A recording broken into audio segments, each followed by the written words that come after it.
Le 15 mars 1985, un TGV file à travers la campagne française à plus de 260 km par heure. Dans la voiture 7, sièges 43 et 44, Arnaud et Sylvie Leclerc sont assis côte à côte, leurs bagages rangés dans le compartiment supérieur, leurs manteaux posés sur les sièges voisins. Plusieurs passagers les remarquent, un couple élégant, souriant, apparemment heureux. 2 heures plus tard, lorsque le train entre en gare de Lyon à Paris, les sièges sont vides. Les bagages sont toujours là, les manteaux aussi. Mais Arnaud et Sylvie Leclerc ont disparu. Comment 2 personnes peuvent-elles s'évaporer d'un train lancé à pleine vitesse sans laisser la moindre trace, sans que personne ne voie quoi que ce soit? Cette question entra les enquêteurs pendant 19 longues années, jusqu'à ce qu'un simple billet de train retrouvé dans les circonstances les plus inattendues fasse ressurgir une vérité que personne n'aurait pu imaginer. Avant de continuer avec cette histoire perturbante, si vous appréciez les cas mystérieux réels comme celui-ci, abonnez-vous à la chaîne et activez les notifications pour ne manquer aucun nouveau cas. Maintenant, découvrons comment tout a commencé. Lyon, mars 1985. La ville vit au rythme de sa prospérité industrielle et culturelle. Le quartier de Gerland, situé dans le 7e arrondissement, accueille une population diverse d'ouvriers, de cadres et de commerçants. C'est dans ce quartier, dans un immeuble de la rue Vuillerme, que réside la famille Leclerc depuis 8 ans. Arnaud Leclerc a 42 ans. Ingénieur civil chez une entreprise de construction spécialisée dans les ouvrages d'art, il supervise des projets d'infrastructure dans toute la région Rhône-Alpes. Homme méthodique et discret, il est respecté par ses collègues pour son professionnalisme et sa rigueur. Grand, les cheveux grisonnants sur les tempes, il porte systématiquement des costumes sombres et des lunettes à monture métallique. Ses voisins le décrivent comme quelqu'un de courtois mais peu expansif, qui salue poliment dans la cage d'escalier sans s'attarder en conversation prolongée. Sylvie Leclerc, 39 ans, enseigne la littérature française au lycée Édouard Herriot, dans le 6e arrondissement. Femme cultivée et passionnée par son métier, elle organise régulièrement des sorties culturelles pour ses élèves. Elle possède une bibliothèque impressionnante dans l'appartement familial, remplie de classiques français et de poésie. Ses cheveux châtains coupés au carré et son sourire chaleureux la rendent populaire auprès de ses étudiants. Contrairement à son mari, Sylvie est plus sociable, participant aux réunions de parents d'élèves et aux événements du quartier. Le couple s'est rencontré en 1967 à la Sorbonne, où Arnaud étudiait l'ingénierie et Sylvie les lettres. Ils se sont mariés en 1969 et ont eu leur unique fille, Élise, en 1968. Leur mariage, selon les proches, traverse une période stable mais quelque peu routinière après 16 ans de vie commune. Les collègues de Sylvie remarquent qu'elle mentionne parfois un certain détachement émotionnel dans sa relation, mais rien qui suggère une crise majeure. Élise Leclerc a 16 ans en mars 1985. Lycéenne studieuse préparant son baccalauréat, elle manifeste un intérêt particulier pour les sciences, suivant plutôt les traces intellectuelles de son père. La relation avec ses parents est normale pour une adolescente de son âge. Quelques tensions typiques concernant les sorties et les horaires, mais globalement harmonieuses. Elle passe ce week-end du 15 mars chez sa grand-mère maternelle à Villeurbanne. Une habitude établie une fois par mois pour permettre à ses parents de profiter d'un moment à deux. La décision de passer un week-end à Paris n'était pas inhabituelle pour le couple. Environ 3 ou 4 fois par an, ils prenaient le train pour la capitale. Sylvie pour visiter des expositions, Arnaud pour rencontrer parfois des collègues ou simplement pour changer d'air. Cette fois, ils avaient réservé une chambre à l'hôtel des Grands Hommes, près du Panthéon, pour 2 nuits. Sylvie avait mentionné à ses collègues son intention de visiter une exposition sur Baudelaire à la Bibliothèque nationale, tandis qu'Arnaud avait pris quelques jours de congé. Le matin du 15 mars 1985 est frais et légèrement nuageux à Lyon. La température avoisine les 9 degrés Celsius. Les Leclerc quittent leur appartement vers 13h30, portant chacun une petite valise. Leur voisine du palier, Madame Henriette Vidal, les croise dans l'escalier. Elle se souviendra parfaitement de cette rencontre lors de son témoignage aux enquêteurs. Sylvie portait un tailleur beige et un foulard en soie, Arnaud son habituel costume gris anthracite avec un pardessus noir. Il semblait de bonne humeur, Sylvie lui ayant mentionné qu'ils allaient enfin prendre ce week-end parisien qu'ils reportaient depuis des semaines. Le trajet jusqu'à la gare de Lyon-Part-Dieu prend environ 20 minutes en taxi. Le chauffeur, M. Alain Mercier, témoignera plus tard qu'il n'a rien remarqué de particulier concernant ses passagers. Conversation polie sur la météo et le trafic, rien de mémorable. Le couple est arrivé à la gare vers 14h15, laissant suffisamment de temps avant le départ du TGV de 14h47. La gare de Lyon-Part-Dieu, inaugurée en 1983, est encore relativement nouvelle à cette époque. Architecture moderne de béton et de verre, elle symbolise la modernité du réseau ferroviaire français avec l'arrivée du TGV. Le vendredi après-midi, elle grouille de voyageurs, hommes d'affaires en costume, familles avec enfants, étudiants avec leurs sacs à dos. Les Leclerc achètent 2 cafés au comptoir près du quai numéro 5 et patientent en feuilletant le journal Le Progrès qu'Arnaud a acheté au kiosque. 14h42. L'annonce résonne dans les haut-parleurs de la gare. Le TGV numéro 6 1322 à destination de Paris, gare de Lyon, va entrer en gare, voie 5. Éloignez-vous de la bordure du quai. La rame orange et grise glisse le long du quai dans un sifflement pneumatique. Arnaud et Sylvie se dirigent vers la voiture 7, leur place réservée. 43 et 44, fenêtres et couloirs. Marc Fontaine, contrôleur de la SNCF depuis 12 ans, effectue ce trajet Lyon-Paris 4 fois par semaine. C'est un homme consciencieux de 45 ans, père de 3 enfants, qui connaît chaque recoin de ses trains. Il monte dans la voiture 7 quelques secondes après les Leclerc et commence immédiatement sa ronde de vérification habituelle avant le départ. Il remarque le couple s'installer au siège 43 et 44.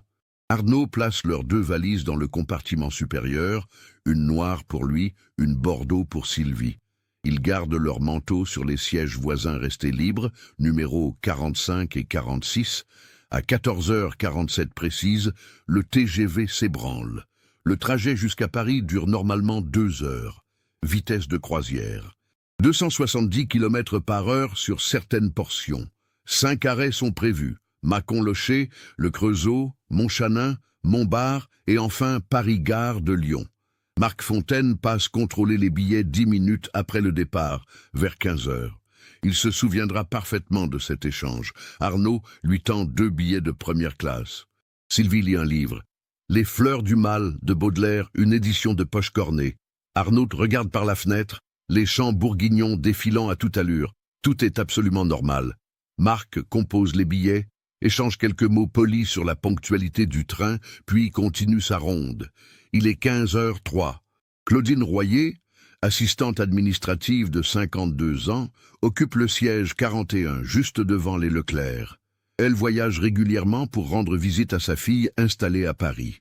Lors de son interrogatoire, elle déclarera avoir entendu le couple converser à voix basse pendant la première demi-heure du trajet. Des bribes de conversation sur l'hôtel, les restaurants qu'il comptait essayer, l'exposition de Sylvie. Vers 15h30, elle entend Arnaud mentionner qu'il va aux toilettes. Elle perçoit le bruit du siège qui se relève, des pas dans l'allée. Elle ne voit rien car elle est concentrée sur son propre livre, mais elle entend distinctement. Les toilettes de la voiture 7 sont situées à l'extrémité du wagon, près de la porte automatique menant à la voiture 6. Un voyageur, Julien Deschamps, étudiant en médecine de 23 ans, retournant à Paris après avoir rendu visite à sa famille à Lyon, utilise ses toilettes vers 15h35. Il se souviendra qu'elles étaient occupées à ce moment-là. Il patiente quelques minutes dans le couloir, regardant le paysage défiler. Un homme en costume gris sort des toilettes. Il ne pourra pas identifier formellement s'il s'agit d'Arnaud Leclerc, car il n'a vu que son dos et n'a pas remarqué son visage. L'homme retourne vers l'avant de la voiture. À 15h52, le TGV ralentit pour son premier arrêt à la gare de Mâcon-Locher. L'arrêt dure exactement 3 minutes. Quelques passagers descendent, d'autres montent. Marc Fontaine se trouve sur le quai, assistant à l'embarquement dans la voiture 4. Il n'a aucune vue sur la voiture 7 à ce moment. Personne ne remarque quoi que ce soit d'inhabituel concernant les Leclerc. Le train repart à 15h55. Madame Royer témoignera plus tard qu'elle a continué à entendre de légers bruits derrière elle après Mâcon, le froissement de pages tournées, le cliquetis d'un briquet. Elle suppose que Sylvie continue sa lecture et qu'Arnaud fume peut-être, bien que fumer soit techniquement interdit dans cette voiture. Vers 16h15, elle s'assoupit légèrement, bercée par le mouvement régulier du train. À 16h38, arrêt au Creusot. 3 minutes d'arrêt également. Marc Fontaine traverse la voiture 7 pour accéder à la voiture 8. Il jette un regard machinal vers les sièges 43 et 44. Il verra plus tard, en y repensant avec insistance, 2 silhouettes assises. Mais il ne peut jurer de rien avec certitude. C'était un coup d'œil rapide. Il était concentré sur sa tâche, vérifiant que tout était en ordre. Le train repart. La campagne française défile sous un ciel qui commence à se couvrir. À 16h50, nouvelle station. Montchanin, même routine. Quelques voyageurs changent. Personne ne remarque les Leclerc. Le contrôleur ne repasse pas dans la voiture 7. Il a déjà contrôlé tous les billets lors du premier passage. 17h23, arrêt à Montbard. Dernier arrêt, avant Paris. À ce moment-là, Claudine Royer se réveille complètement de sa somnolence. Elle se lève pour aller aux toilettes. En se retournant, elle regarde machinalement vers les sièges 43 et 44. Ce qu'elle voit, ou plutôt ce qu'elle ne voit pas, ne l'alerte pas immédiatement. Les sièges semblent vides, mais les manteaux sont toujours là, sur les sièges 45 et 46. Elle suppose que le couple est allé au wagon-bar ou aux toilettes ensemble. Elle n'y pense pas davantage et se dirige vers les toilettes à l'arrière de la voiture. 17h47. Le TGV entre en gare de Lyon à Paris avec 2 minutes d'avance sur l'horaire prévu. Les passagers commencent à rassembler leurs affaires, à descendre leurs bagages. Marc Fontaine se tient près de la porte de la voiture 7 pour assister à la descente. Claudine Royer récupère son sac et se prépare à sortir. C'est à ce moment qu'elle remarque vraiment. Les sièges 43 et 44 sont vides. Les manteaux sont toujours sur les sièges voisins. Mais surtout, les 2 valises sont toujours dans le compartiment supérieur. Elle trouve cela étrange. Les gens n'oublient pas leurs bagages, surtout pas 2 valises. Elle mentionne au contrôleur. Je crois que les passagers des sièges 43 et 44 ont oublié leurs affaires. Marc Fontaine s'approche, perplexe. Effectivement, 2 valises, 2 manteaux, mais aucun passager. Il vérifie les toilettes de la voiture, vides. Il parcourt rapidement les autres voitures à proximité, pensant que le couple a peut-être changé de place. Rien. Les derniers passagers descendent. Le train doit être nettoyé et préparé pour le prochain voyage. Marc Fontaine signale l'incident à son supérieur, le chef de bord Henri Legrand. Ensemble, ils inspectent minutieusement la voiture 7. Les valises contiennent des vêtements, des articles de toilette, un livre, le portefeuille d'Arnaud, avec ses papiers d'identité et 400 francs en liquide, le sac à main de Sylvie avec sa carte d'identité, un carnet d'adresse et 150 francs. Tout est là, tout sauf Arnaud et Sylvie Leclerc. À 18h15, la direction de la SNCF contacte la police ferroviaire. Le brigadier-chef Laurent Mercier arrive sur les lieux à 18h35. Il interroge Marc Fontaine, Claudine Royer et les quelques autres passagers de la voiture 7 qu'on a pu retenir. Personne n'a vu le couple descendre à aucun des arrêts. Personne ne les a vus quitter leur siège définitivement. Julien Deschamps confirme avoir vu un homme en costume gris sortir des toilettes vers 15h35, mais ne peut identifier formellement s'il s'agissait d'Arnaud Leclerc. La première hypothèse est simple, le couple est descendu à l'un des arrêts pour une raison quelconque et a oublié ses bagages. Mais pourquoi laisser portefeuille et papier d'identité? Pourquoi ne pas alerter le contrôleur? La SNCF contacte immédiatement les gares de Mâcon-Locher, le Creusot, Montchanin et Montbard. Vérification des caméras de surveillance, interrogation du personnel présent, Aucune trace des Leclerc descendant à ces gares. À 20 heures, la police contacte l'hôtel des Grands Hommes à Paris. Les Leclerc n'ont jamais effectué leur réservation. À 21h30, un inspecteur de la police judiciaire se présente au domicile des Leclerc, à Lyon, rue Vuillerme. Personne ne répond. Il contacte alors la grand-mère d'Élise à Villeurbanne. C'est ainsi qu'Élise Leclerc, 16 ans, apprend que ses parents ont disparu. Les premiers jours qui suivent le 15 mars 1985 sont un tourbillon kafkaïen pour Élise Leclerc. À 16 ans, elle se retrouve au centre d'une enquête policière surréaliste. Sa grand-mère maternelle, Hélène Marty, 63 ans, essaie de la protéger du chaos médiatique qui s'empare rapidement de l'affaire, car l'histoire fait les gros titres. Couple évaporé d'un TGV en marche, disparition impossible sur la ligne Lyon-Paris, mystère ferroviaire, 2 passagers s'évanouissent dans la nature. L'inspecteur Vincent Garnier, 48 ans, de la police judiciaire de Lyon, prend en charge l'enquête. Vétéran de 25 ans de service, il a traité des dizaines de disparitions, mais celle-ci présente des caractéristiques déconcertantes. Lors de son premier entretien avec Élise, le 17 mars, il procède avec une délicatesse inhabituelle pour un policier endurci. La jeune fille est sous le choc, oscillant entre incrédulité et terreur. Elle confirme que rien ne semblait anormal ces derniers jours. Ses parents discutaient de ce voyage avec plaisir, sa mère était excitée par l'exposition Baudelaire, son père semblait détendu à l'idée de quelques jours de repos. Non, il n'y avait pas de conflits familiaux majeurs. Non, elle n'a remarqué aucun comportement étrange. Oui, ses parents s'entendaient bien, même si leur relation manquait peut-être un peu de passion après tant d'années ensemble. Non, elle ne connaît personne qui voudrait leur faire du mal. L'enquête administrative se déploie avec une efficacité méthodique. Les comptes bancaires des Leclerc sont scrutés. Aucun retrait inhabituel avant ou après le 15 mars. Leurs collègues sont interrogés. Sylvie était appréciée au lycée Édouard Herriot, professeure consciencieuse, sans ennemis connus. Arnaud était respecté dans son entreprise, travailleur fiable, gérant des projets d'infrastructures complexes. Aucun conflit professionnel récent, aucune dette importante, aucun signe de préparation à une fuite volontaire. Les techniciens de la police scientifique examinent minutieusement les bagages laissés dans le train.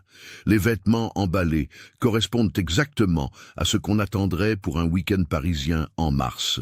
Pullover, chemise, sous-vêtements, une robe élégante pour Sylvie, une cravate de rechange pour Arnaud.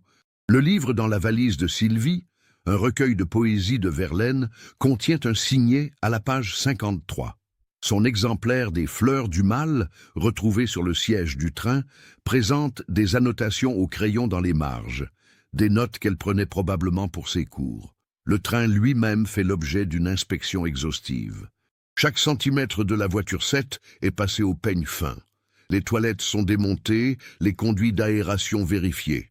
L'hypothèse la plus folle circule un moment. Aurait-il pu tomber par une fenêtre ou une porte ? Mais les fenêtres du TGV sont scellées, impossibles à ouvrir. Les portes entre les voitures sont équipées de systèmes de sécurité. S'ouvrir sur un train lancé à 260 km/h serait quasiment suicidaire, et les contrôleurs l'auraient immédiatement remarqué. La SNCF fournit tous les enregistrements disponibles. Les caméras de surveillance des gares montrent clairement les Leclerc à Lyon-Pardieu, montant dans le train. Aux arrêts intermédiaires, aucune image ne les montre descendant. À Paris, les caméras de la gare de Lyon captent l'arrivée du train, les passagers qui descendent, mais aucun signe d'Arnaud et Sylvie. L'inspecteur Garnier ordonne des recherches le long de la voie ferrée entre Lyon et Paris. Des équipes parcourent les 460 km, inspectant les talus, les champs adjacents, les zones boisées près des rails. Aurait-il sauté du train ? Impossible à cette vitesse sans se tuer instantanément, et aucun corps n'est retrouvé. Les hôpitaux de toutes les villes le long du trajet sont contactés, aucune admission correspondant à leur description. Les semaines passent. Élise retourne vivre dans l'appartement familial, accompagnée de sa grand-mère. Chaque objet lui rappelle l'absence. la tasse de café de son père sur le bureau, le foulard de sa mère sur le porte-manteau. La vie quotidienne devient une chorégraphie d'évitement émotionnel.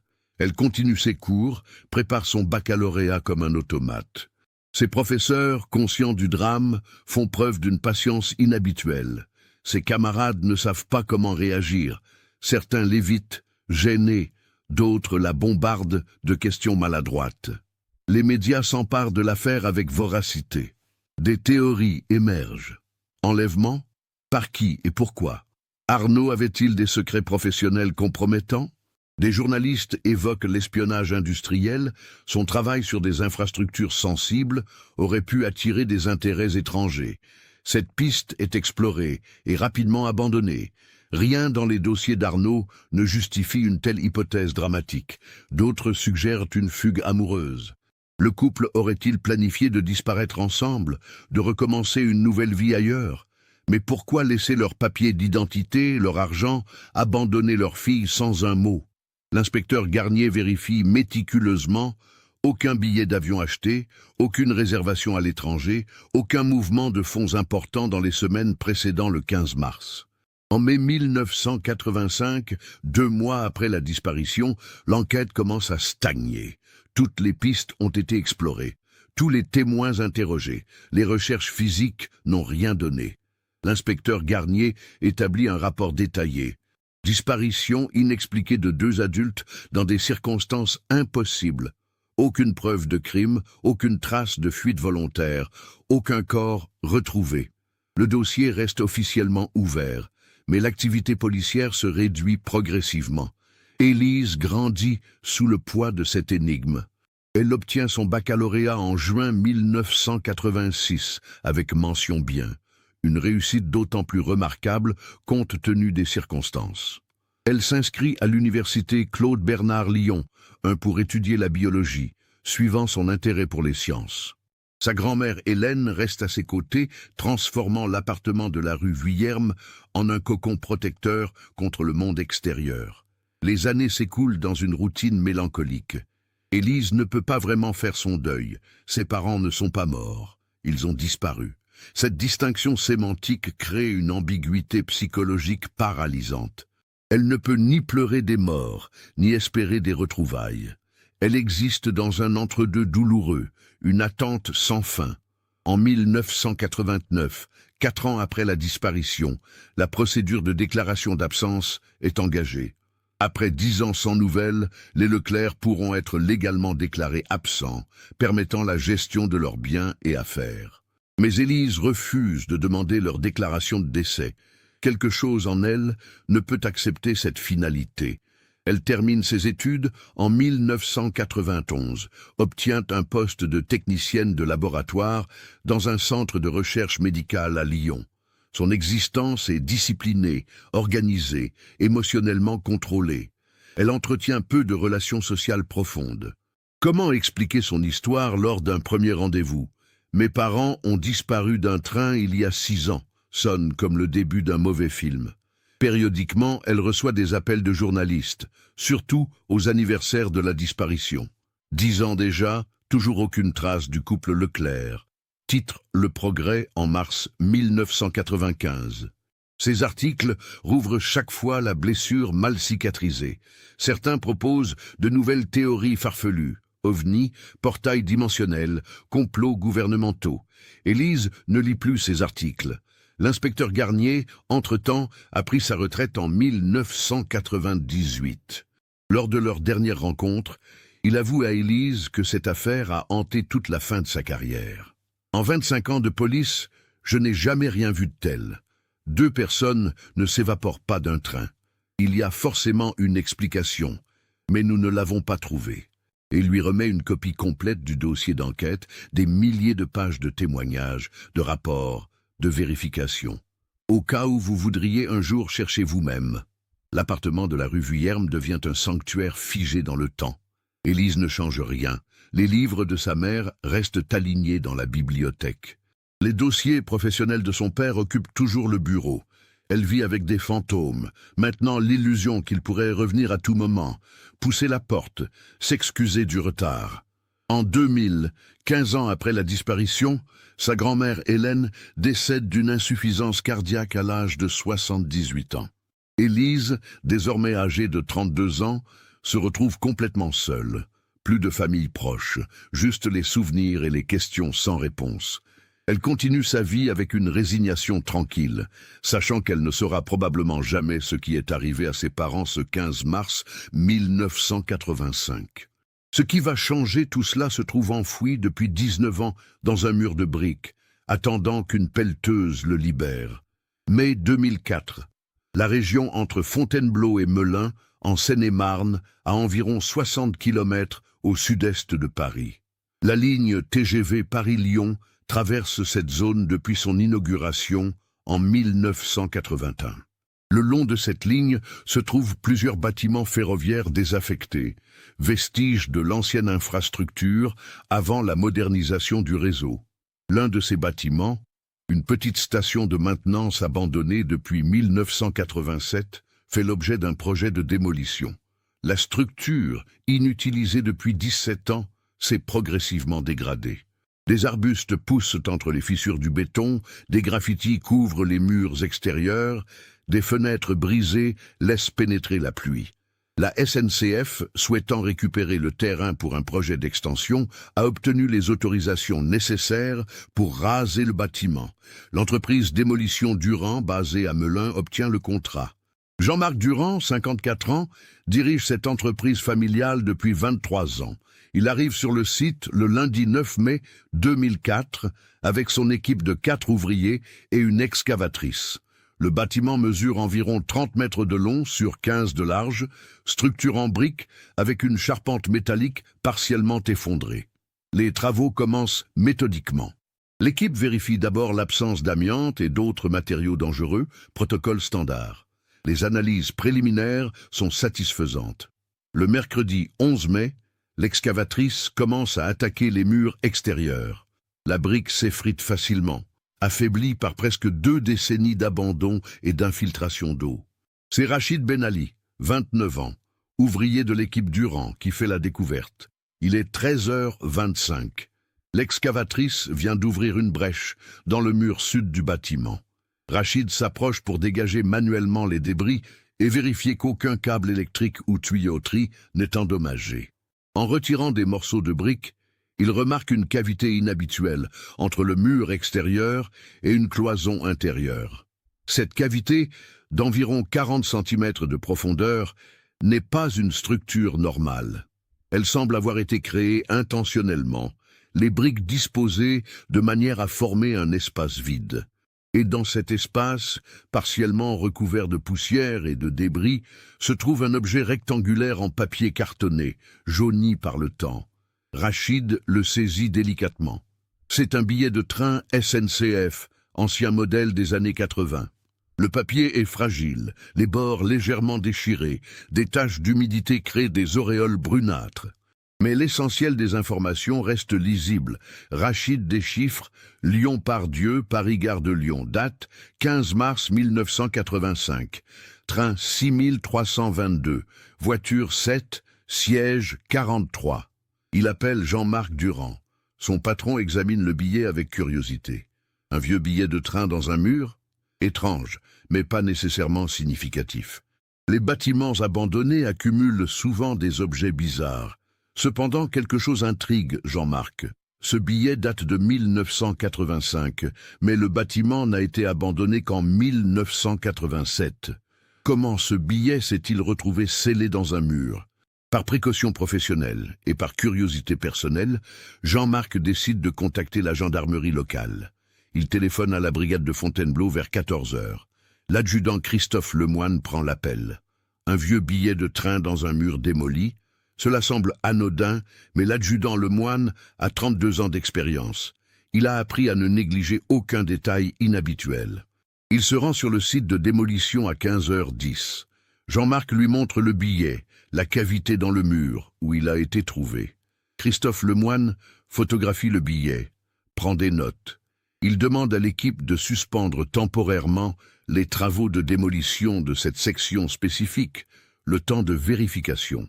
De retour à la brigade, il numérise le billet et lance une recherche dans les bases de données policières.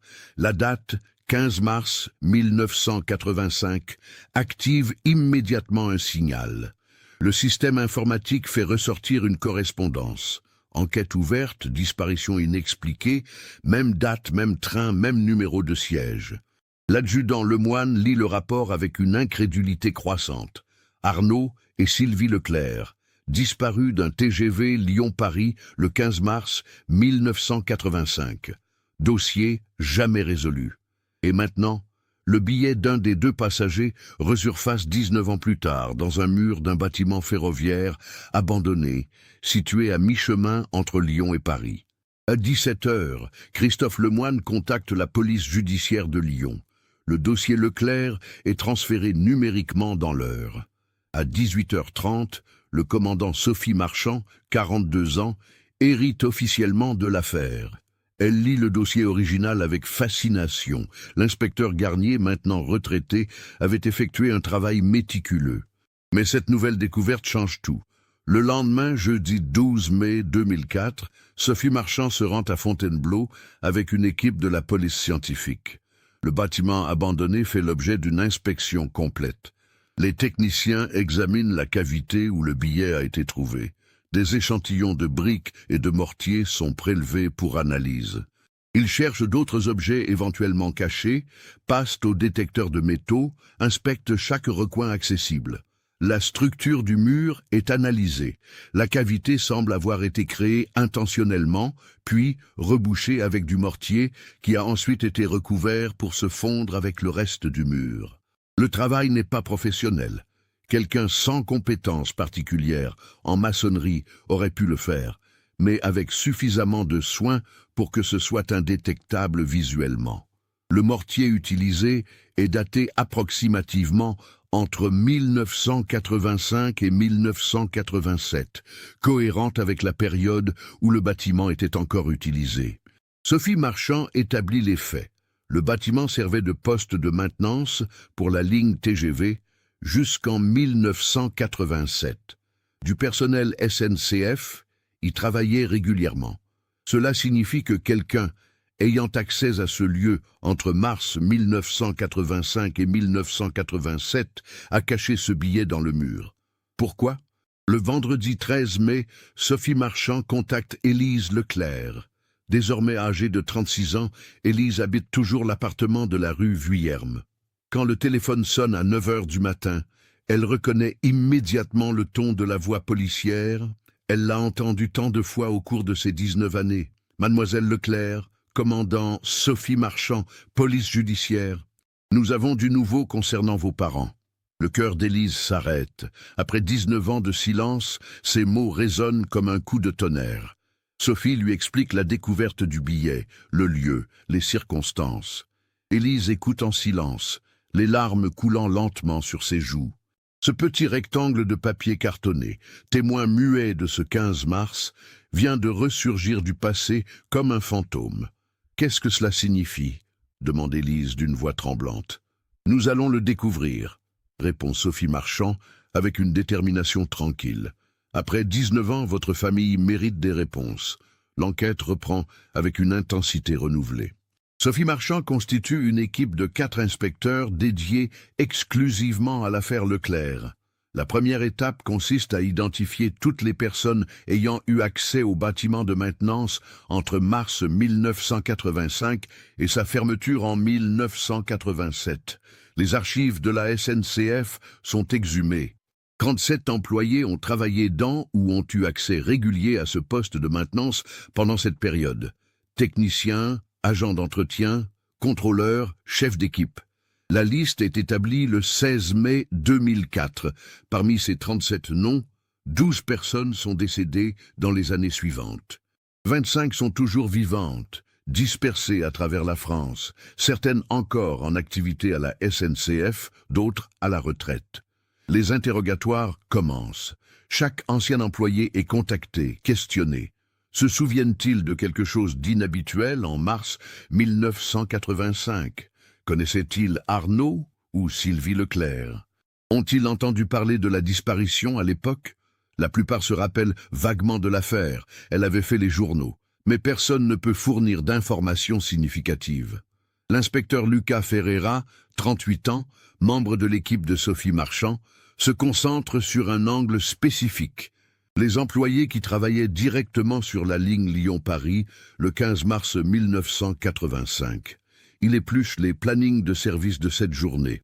Outre Marc Fontaine, le contrôleur présent dans le train, et interrogé en 1985, 7 autres employés SNCF étaient de service sur cette ligne ce jour-là.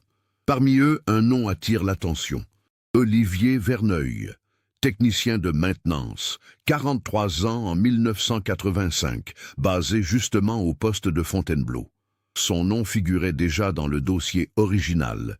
Il avait été brièvement interrogé en mars 1985, car il se trouvait au poste de maintenance pendant le passage des trains ce jour-là. Son témoignage d'époque était banal. Il travaillait dans l'atelier, n'avait rien remarqué d'anormal. Lucas Ferreira découvre qu'Olivier Verneuil a pris sa retraite en 1998. Il habite maintenant Avonne, une petite commune adjacente à Fontainebleau, à quelques kilomètres du site de démolition. Le 20 mai 2004, Lucas et Sophie se rendent à son domicile, une maison modeste dans un quartier résidentiel calme. Olivier Verneuil, désormais âgé de 62 ans, accueille les policiers avec une surprise polie. Cheveux blancs, lunettes épaisses, il marche avec une légère claudication due à l'arthrose. Sa femme, Martine, prépare du café pendant que les inspecteurs s'installent dans le salon. L'intérieur est soigné. Des photos de famille ornent les murs. 3 enfants adultes, 5 petits-enfants. Sophie Marchand explique la raison de leur visite. La découverte du billet dans le bâtiment de maintenance. Elle observe attentivement la réaction d'Olivier. Son visage exprime de la confusion, puis une sorte de malaise diffus. Le bâtiment de Fontainebleau, j'y ai travaillé pendant 15 ans, de 1979 à 1994, mais je ne comprends pas. Un billet de train? Lucas lui montre une photographie du billet. Olivier chausse ses lunettes, examine l'image. Ses mains tremblent légèrement. L'âge, peut-être, ou autre chose. Mars 1985, les Leclerc? Oui, je me souviens de cette histoire. C'était partout dans les journaux. Un couple disparu d'un train. Terrible. Sa voix est mesurée, contrôlée. Vous vous souvenez de votre journée du 15 mars 1985 demande Sophie. Olivier réfléchit, fronçant les sourcils. Après 19 ans? C'est difficile. Je travaillais au poste de maintenance, comme d'habitude. J'étais responsable des vérifications techniques sur les équipements de signalisation et les systèmes électriques. Avez-vous remarqué quelque chose d'inhabituel ce jour-là? N'importe quoi? Non, rien. J'ai été interrogé à l'époque par la police. J'ai dit tout ce que je savais, c'est-à-dire rien. Sophie change de stratégie. Monsieur Verneuil, avez-vous déjà caché quelque chose dans les murs du bâtiment de maintenance? Le silence qui suit est lourd. Olivier regarde Sophie, puis Lucas, puis de nouveau Sophie. Pourquoi aurais-je fait ça? C'est ce que nous essayons de comprendre. Ce billet a été retrouvé scellé dans un mur. Quelqu'un l'y a mis intentionnellement, quelqu'un qui avait accès au bâtiment, qui savait comment manipuler briques et mortiers et qui voulait le cacher.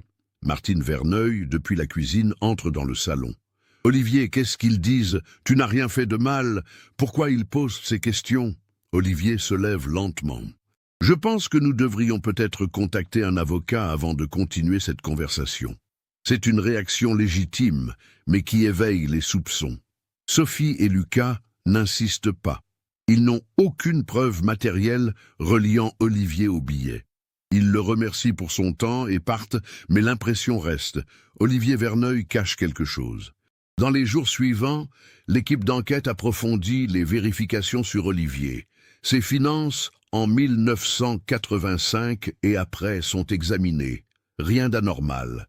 Pas de dépenses soudaines, pas de voyages inhabituels. Sa réputation professionnelle à la SNCF était excellente. Aucune note disciplinaire. Vie familiale stable. Rien n'indique un comportement criminel. Parallèlement, Sophie décide de réinterroger Marc Fontaine, le contrôleur du train.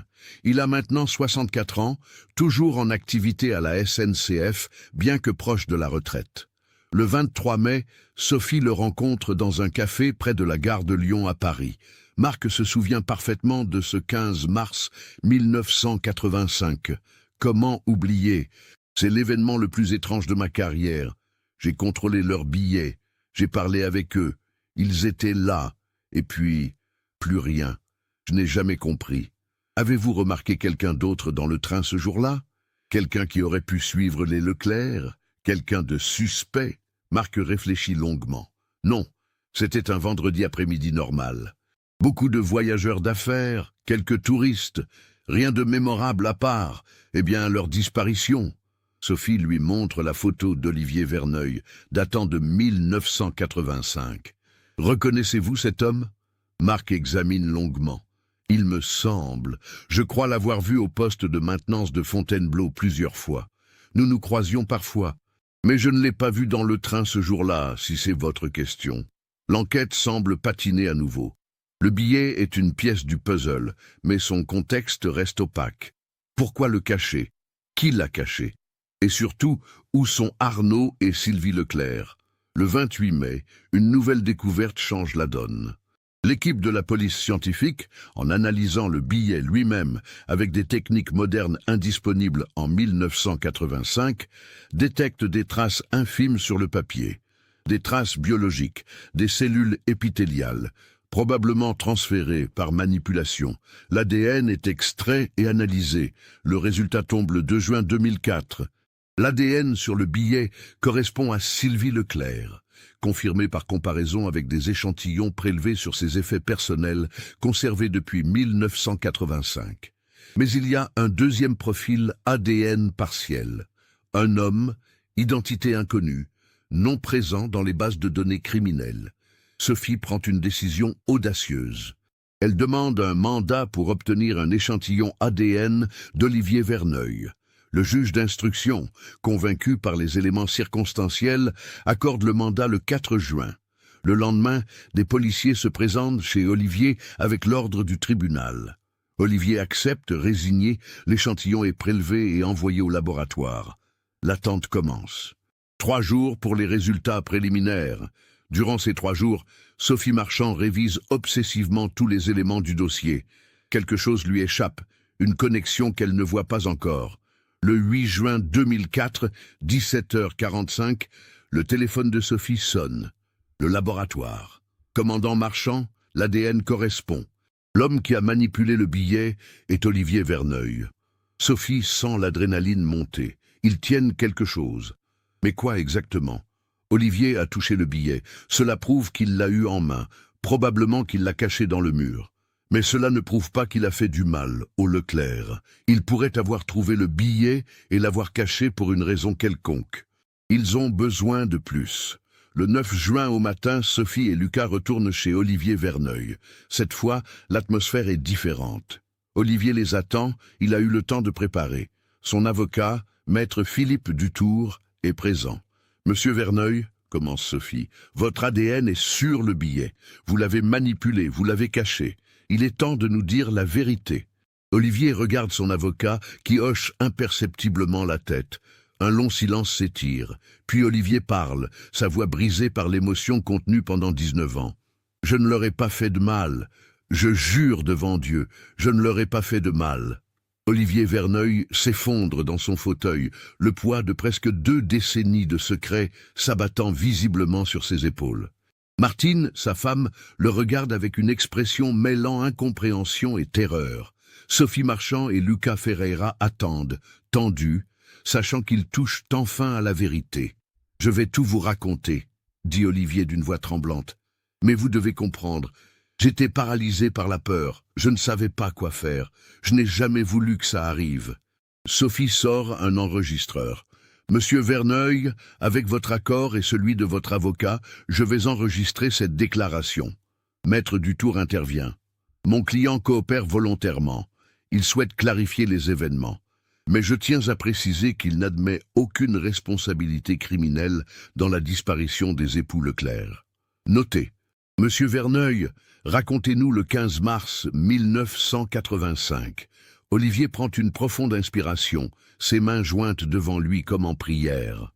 Ce jour-là, j'étais de service au poste de maintenance de Fontainebleau. Mon quart commençait à 6 heures du matin, finissait normalement à 18 heures. Mon travail consistait à vérifier les systèmes électriques, les signaux, à effectuer les réparations mineures urgentes. Le poste était à environ 200 mètres de la voie principale, légèrement en retrait. Vers 16h15, j'étais dehors, près du bâtiment, en train de fumer une cigarette. Le temps était frais, couvert. De là où je me trouvais, je pouvais voir la ligne TGV. Les trains passaient à intervalles réguliers, toujours impressionnants à cette vitesse. C'est alors que j'ai vu quelque chose d'incroyable, quelque chose qui m'a glacé le sang. Un TGV approchait du sud, venant de Lyon. En le regardant passer, j'ai vu une porte s'ouvrir entre deux voitures, et une personne est tombée. Le silence dans le salon est absolu. Martine porte sa main à sa bouche, étouffant un cri. Sophie et Lucas échangent un regard incrédule. Une personne est tombée du train ? Répète Sophie. Oui, un homme. Il est tombé, a roulé sur le talus. Le train a continué, bien sûr. À cette vitesse, le conducteur n'aurait rien remarqué.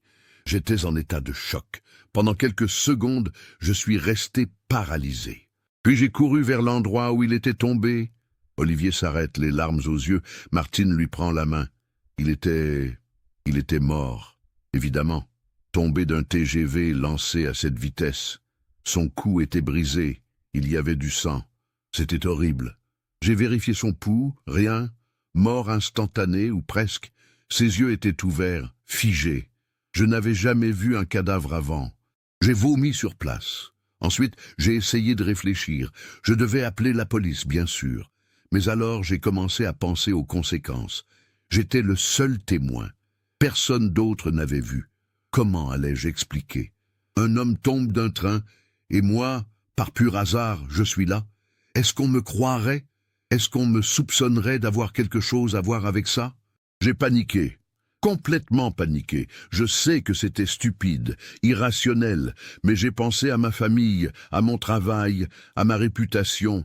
Si on pensait que j'étais impliqué d'une manière ou d'une autre, mon esprit tournait à vide. J'ai regardé autour de moi. Nous étions dans une zone isolée. Des champs, des arbres, pas de maison à proximité. Personne n'avait vu à part moi. Le train avait continué vers Paris comme si de rien n'était. Et puis j'ai fait quelque chose de terrible, quelque chose dont j'ai honte chaque jour depuis 19 ans. J'ai décidé de faire disparaître le corps. Sophie se penche en avant. Vous avez fait disparaître le corps d'Arnaud Leclerc. Je ne savais pas son nom à ce moment-là. C'était juste un homme mort. J'ai traîné le corps jusqu'au bâtiment de maintenance. Il y avait un vieux puits abandonné derrière, un puits de service creusé dans les années 50 pour l'ancien réseau ferroviaire, condamné depuis longtemps mais jamais comblé. Juste recouvert d'une plaque métallique et de terre. J'ai ouvert le puits. Il faisait environ 15 mètres de profondeur, sec au fond. J'y ai mis le corps. Puis j'ai refermé, remis la terre par-dessus. Personne ne savait que ce puits existait encore. Il était oublié depuis des décennies, pas sur les plans récents. Ensuite, j'ai nettoyé le sang sur le talus comme j'ai pu. J'ai jeté mes vêtements tachés de sang dans le puits aussi. J'en avais de rechange dans mon casier au poste. Et j'ai essayé de continuer ma journée comme si de rien n'était, mais j'étais en état de choc total. « Et le billet ?» demande Lucas. Le billet était dans la poche de sa veste. En manipulant le corps, il est tombé. Je l'ai ramassé machinalement. Ce soir-là, en rentrant chez moi, je l'ai trouvé dans ma propre poche. J'ai réalisé que c'était une preuve. J'aurais dû le détruire, le brûler. Mais je ne sais pas pourquoi, je ne l'ai pas fait. Peut-être comme un témoignage, une preuve que ce n'était pas un cauchemar, que c'était réel. Pourquoi l'avez-vous caché dans le mur? Insiste Sophie. Quelques jours plus tard, quand l'histoire de la disparition des Leclerc a explosé dans les médias, j'ai compris l'ampleur de ce que j'avais fait. Ils cherchaient 2 personnes disparues, et j'avais le corps de l'une d'elles caché dans un puits. Je ne pouvais pas garder le billet chez moi, si la police fouillait, si ma femme le trouvait. J'ai creusé une petite cavité dans le mur du poste, j'y ai mis le billet, j'ai rebouché avec du mortier, j'ai peint par-dessus. Personne ne le trouverait, ou du moins, c'est ce que je pensais. Sophie pose la question cruciale. « Olivier, qu'est-il arrivé à Sylvie Leclerc ?» Olivier lève vers elle des yeux remplis de désespoir. « Je ne sais pas, je le jure. Quand j'ai vu l'homme tomber, il était seul. La porte s'est ouverte, il est tombé. La porte s'est refermée. Je n'ai vu personne d'autre. Je ne sais pas ce qui est arrivé à la femme. Peut-être qu'elle était déjà... Peut-être qu'elle est tombée avant, à un autre endroit. Peut-être qu'elle était encore dans le train. Je n'en sais rien. » Le récit d'Olivier crée plus de questions qu'il n'apporte de réponses. Sophie réfléchit rapidement. Comment la porte a-t-elle pu s'ouvrir ? Les portes entre les voitures TGV ne s'ouvrent pas facilement, surtout en mouvement. Je ne sais pas, c'est ce que j'ai vu. Peut-être qu'elle était déjà entr'ouverte, peut-être un dysfonctionnement. Tout s'est passé en quelques secondes.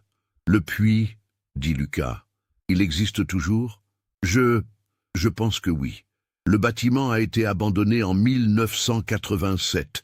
Mais le puits était derrière, dans ce qui était un espace vert. Si personne n'a construit dessus, Sophie prend immédiatement son téléphone.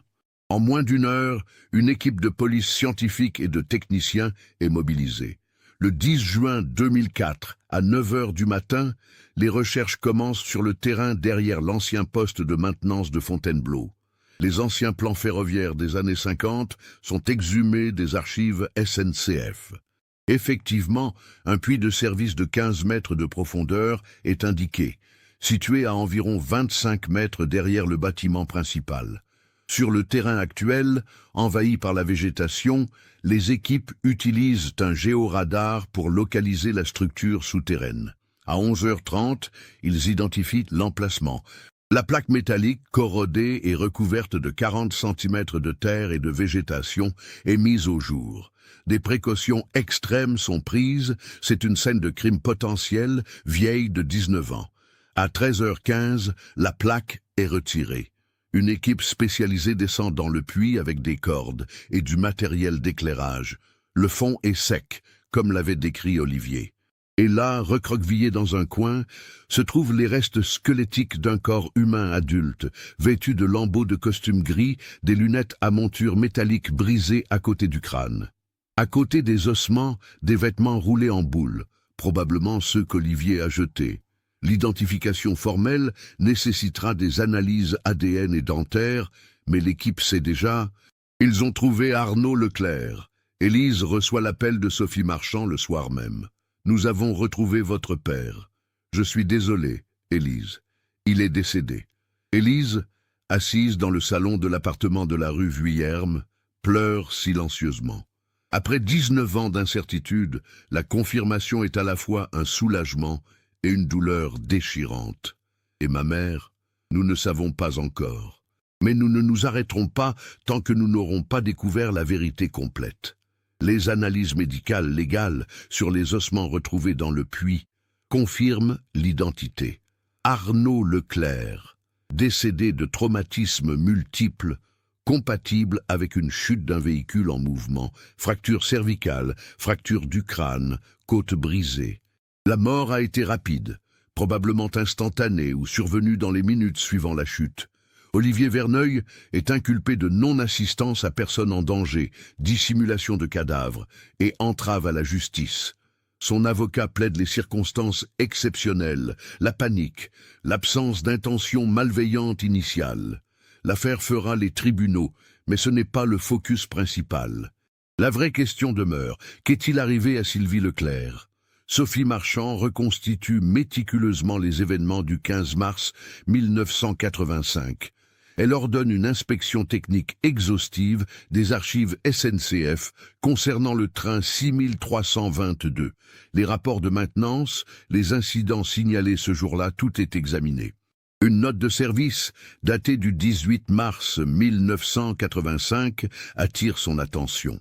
Un technicien de maintenance à la gare de Lyon à Paris a signalé un dysfonctionnement mineur sur une porte entre les voitures 6 et 7 du train 6322. La porte ne se verrouillait pas correctement, nécessitant un ajustement. Réparation effectuée le 19 mars. Ce détail n'avait jamais été corrélé avec la disparition des Leclerc en 1985, la porte défectueuse entre les voitures 6 et 7. Les Leclerc étaient en voiture 7, sièges 43 et 44, à quelques mètres de cette porte. Sophie sent qu'elle approche de la vérité. Elle réinterroge tous les témoins de 1985, armés de ces nouvelles informations. Marc Fontaine, le contrôleur, se souvient maintenant qu'il avait effectivement remarqué que cette porte était légèrement entr'ouverte lors de son passage dans le train, mais avait pensé qu'un passager l'avait ouverte pour passer d'une voiture à l'autre. Il l'avait refermée correctement, sans penser qu'elle pourrait se rouvrir seule. Julien Deschamps, l'étudiante en médecine qui attendait aux toilettes, est contacté à nouveau.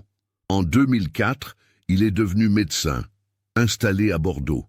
Interrogé par téléphone, il se concentre, fouillant dans ses souvenirs de 19 ans. La porte entre les voitures. Oui, maintenant que vous le mentionnez, je me souviens qu'elle s'est ouverte brièvement pendant que j'attendais. Un courant d'air soudain, très fort. Je l'ai refermée. J'ai pensé que quelqu'un l'avait mal fermée. À quelle heure était-ce? Je ne peux pas être précis, mais c'était après 15h30, avant l'arrêt à Mâcon. Peut-être 15h40. Sophie reconstitue la chronologie. Arnaud va aux toilettes vers 15h30. Il en ressort. La porte entre les voitures 6 et 7, défectueuse, s'ouvre. À cette vitesse, le courant d'air créé par le train est extrêmement puissant. Si quelqu'un se trouvait près de la porte ouverte, instable, surpris, mais cela n'explique pas Sylvie. Elle était sur son siège, lisant. Comment a-t-elle disparu? Sophie décide d'une reconstitution. Le 22 juin 2004, avec l'autorisation de la SNCF, elle organise une reconstitution sur un TGV similaire, sur une voie de test. Pas à pleine vitesse, pour des raisons de sécurité, mais suffisamment pour comprendre la dynamique. Une porte entre deux voitures est volontairement laissée déverrouillée, comme elle l'était en 1985. Quand le train atteint 100 km/h, la porte commence à s'entr'ouvrir sous l'effet de la pression de l'air. À 150 km/h, elle s'ouvre complètement si personne ne la retient. Le courant d'air dans le couloir est violent, assourdissant. Sophie imagine la scène. Arnaud revient des toilettes. Il passe près de la porte défectueuse. Elle s'ouvre sous l'effet de la vitesse. Le courant d'air le déséquilibre. Il essaie de se rattraper, mais la force est trop importante. Il tombe. La porte se referme partiellement, puis se rouvre, créant un cycle instable. Sylvie, assise à son siège, entend peut-être un bruit inhabituel. Elle se lève pour voir ce qui se passe. Elle s'approche de la zone de la porte. Elle voit peut-être la porte ouverte, le paysage défilant à une vitesse vertigineuse. Elle cherche son mari. Où est-il? A-t-il pu? L'horreur commence à s'installer. À ce moment, Lucas Ferreira propose une hypothèse. Commandant, si elle a réalisé que son mari était tombé, qu'aurait-elle fait? Sophie réfléchit. Elle aurait paniqué, alerté le contrôleur, tiré le signal d'alarme. Ou, Lucas hésite, ou, dans un moment de désespoir complet, de choc absolu, la vérité s'impose, terrible et logique. Sophie ordonne de nouvelles recherches le long de la voie ferrée, non plus seulement à proximité de Fontainebleau, mais sur plusieurs kilomètres après ce point. Si Sylvie, comprenant ce qui était arrivé à Arnaud, avait été tellement dévastée, tellement en état de choc qu'elle avait... Le 28 juin 2004, une équipe de recherche trouve des ossements humains dans un bosquet dense, à 6 kilomètres, après le point où Arnaud était tombé, toujours dans la région de Seine-et-Marne. Les restes sont partiellement dispersés par 19 ans d'exposition aux éléments et aux animaux sauvages, mais suffisamment de fragments sont récupérés pour analyse. Les tests ADN confirment. Sylvie Leclerc. Les analyses médico-légales indiquent des traumatismes similaires à ceux de son mari. Elle est tombée du train, probablement quelques minutes après Arnaud.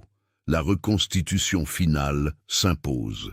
Arnaud, revenant des toilettes, passe près de la porte défectueuse. Elle s'ouvre violemment sous l'effet de la vitesse. Il est aspiré dehors, tombe, meurt presque instantanément. Sylvie, inquiète de son absence prolongée ou alertée par un bruit, se lève. Elle découvre la porte ouverte. dans un état de panique et de confusion absolue, essayant peut-être de voir ce qui est arrivé, de chercher son mari, elle se penche, perd l'équilibre et tombe à son tour. 2 tragédies successives, séparées de quelques minutes et de plusieurs kilomètres, causées par une simple défaillance mécanique d'une porte. Pas de crime, pas de complot, pas d'enlèvement. Juste un accident horrible, absurde, improbable. Marc Fontaine, lorsqu'on lui explique cette conclusion, s'effondre en larmes.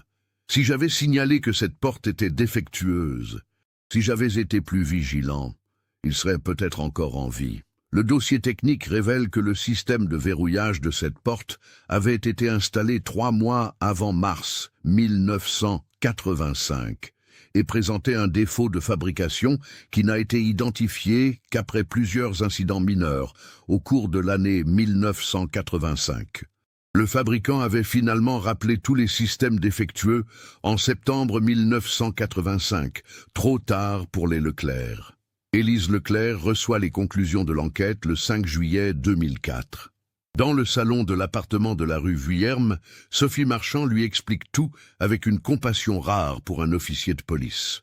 Les circonstances, la porte défectueuse, la chute d'Arnaud, le désespoir probable de Sylvie, sa propre chute. Ils n'ont pas souffert longtemps, dit Sophie doucement. Les chutes à cette vitesse, c'est rapide. Ils n'ont probablement pas eu le temps de réaliser pleinement ce qui se passait. Élise pleure, mais ses larmes sont différentes maintenant. Après 19 ans d'incertitude déchirante, elle sait enfin. La vérité n'est pas moins douloureuse que l'ignorance, mais elle permet enfin le deuil véritable. Puis-je les enterrer maintenant ? Demande-t-elle. Oui, dès que les procédures judiciaires seront terminées, les restes vous seront remis. Le 19 juillet 2004, Arnaud et Sylvie Leclerc sont enterrés côte à côte au cimetière de Gerland à Lyon, le quartier où ils avaient vécu. Élise, maintenant âgée de 36 ans, se tient devant leur tombe, entourée de quelques proches et collègues qui ne les avaient jamais oubliés. L'inspecteur Garnier, retraité, a fait le déplacement. Marc Fontaine est là aussi, portant le poids de sa culpabilité même si personne ne le blâme. Même Olivier Verneuil, libéré sous caution en attendant son procès, est présent à distance, observant la cérémonie avec des remords visibles. Le procès d'Olivier Verneuil aura lieu en novembre 2004. Les charges sont sérieuses, mais les circonstances sont prises en compte. Son avocat argumente que la panique initiale, bien que moralement répréhensible, était psychologiquement compréhensible. Aucune preuve ne suggère qu'Olivier a causé la mort d'Arnaud. Il a découvert un accident, a paniqué, et a pris une décision catastrophique qui a empêché une famille de faire son deuil pendant 19 ans. Le tribunal le condamne à 3 ans de prison avec sursis et 2 ans de travaux d'intérêt général. C'est une sentence relativement clémente, reflétant la complexité morale de la situation. Olivier consacre les années suivantes à travailler bénévolement pour des associations d'aide aux victimes, essayant de racheter, d'une manière ou d'une autre, son terrible secret. Élise reprend sa vie. Elle rencontre en 2005 un collègue de laboratoire, Mathieu. Ils se marient en 2006. Elle aura 2 enfants qu'elle nommera Arnaud et Sylvie, perpétuant la mémoire de ses parents. Elle leur racontera leur histoire, non comme un conte tragique, mais comme un rappel de la fragilité de la vie et de l'importance de chérir chaque moment. La SNCF améliore considérablement ses protocoles de sécurité suite à cette affaire. Tous les systèmes de verrouillage des portes sont vérifiés avec une rigueur accrue.